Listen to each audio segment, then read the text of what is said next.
Guys, আজকে তোমাদের সাথে রঘু ডাকাতের প্রি টিজার নিয়ে আলোচনা করতে এসেছি, যেটা কালকে ড্রপ করা হয়েছে সকাল 11টার সময়। কালকে আমি ভিডিওটা বানাতে পারিনি, কারণ আমি একটু ব্যস্ত ছিলাম কালকে।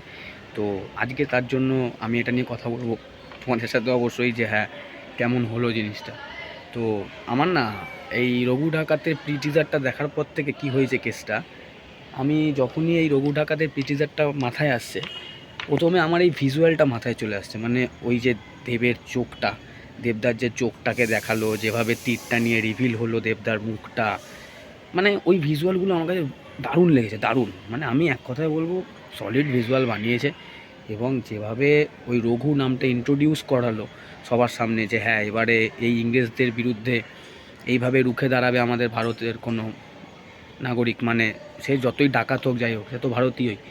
তো আমার এই কনসেপ্টটা না খুব ভালো লেগেছে। আসলে আমার কাছে যেটুকু আপডেট আছে, যে এই মুভিটা, মানে এই মুভিটা খুবই একটা সত্য ঘটনা নিয়ে করা হয়েছে।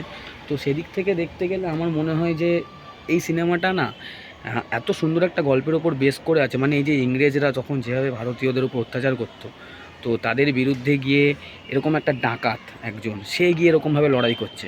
তো এই জিনিসটা কোথাও গিয়ে আমার মনে হয় যে দর্শককে একটা কোথাও গিয়ে মানে এটা ভাবতে বাধ্য করাবে, যে সেই সময় শুধুমাত্র মানে যারা যুদ্ধ করেছে শুধু তারাই নয়, প্রচুর মানুষ, সাধারণ মানুষ থেকে শুরু করে মানে যারা একদম কিছু জানে না লড়াই সম্পর্কে, তারাও এই স্বাধীনতা সংগ্রামের সাথে কিন্তু জড়িত ছিল।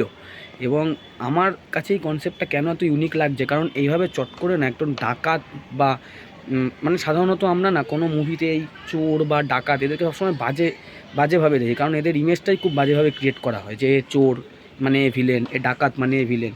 কিন্তু এই যে কনসেপ্টটা করেছে, যে একজন ডাকাত এরকম স্বাধীনতা সংগ্রামের সাথে জড়িত এবং সে ইংরেজদের বিরুদ্ধে এরকমভাবে লড়াই করছে, এটা আমার কাছে খুব ভালো লেগেছে। এবং আমি সত্যি কথা বলবো, ভিজুয়ালটা আমার কাছে দুর্দান্ত লেগেছে। এবং সিজিআই ভিএফএক্সের যে সিনগুলো, মানে যেভাবে ওই বন্দুকের ট্রিগারটা ধরে এরকমভাবে প্রেশার করা হচ্ছে, বুলেট বেরোচ্ছে, যেভাবে ঘোড়াটাকে দেখানো হয়েছে এবং ইংরেজদের মানে যে টোটাল ওদের যে টেরিটরিটা সেটাকে দেখানো হয়েছে, আমার এটা পুরোটা খুব ভালো লেগেছে। মানে এক কথায় এই টিজারটা আমার কাছে দুর্ধর্ষ লেগেছে। এবং আগামী পুজোয়, মানে এবছরের পুজোয় এই মুভিটি মুক্তি পেতে চলেছে এসবিএফ এবং দেবদার যে দেব এন্টারটেনমেন্ট ভেঞ্চার্স আছে যৌথ প্রযোজনায়। আমার খুব ভালো লাগছে, কালার গ্রেডিং থেকে শুরু করে সমস্ত কিছুই দারুণ ছিল। এবং আমি সত্যি বলবো এই টিজারটা মানুষকে যথেষ্ট উৎসাহিত করবে এই মুভিটার জন্য। আমার খুব ভালো লেগেছে, সত্যি কথা বলতে আমার খুব ভালো লেগেছে, কারণ মুভিটার কন্টেন্ট ভালো হতে চলেছে, অ্যাকশান ভালো হতে চলেছে এবং সব কিছুই ভালো হতে চলেছে। তো দেখা যাক আগামী দিনে এই মুভিটার আর কী কী কন্টেন্ট আসে। তোমাদের কেমন লাগলো তোমরা কিন্তু অবশ্যই কমেন্টে জানাও। ভিডিও ভালো লাগলে লাইক শেয়ার সাবস্ক্রাইব করতে কিন্তু ভুলো না, চ্যানেলের পাশে থাকো।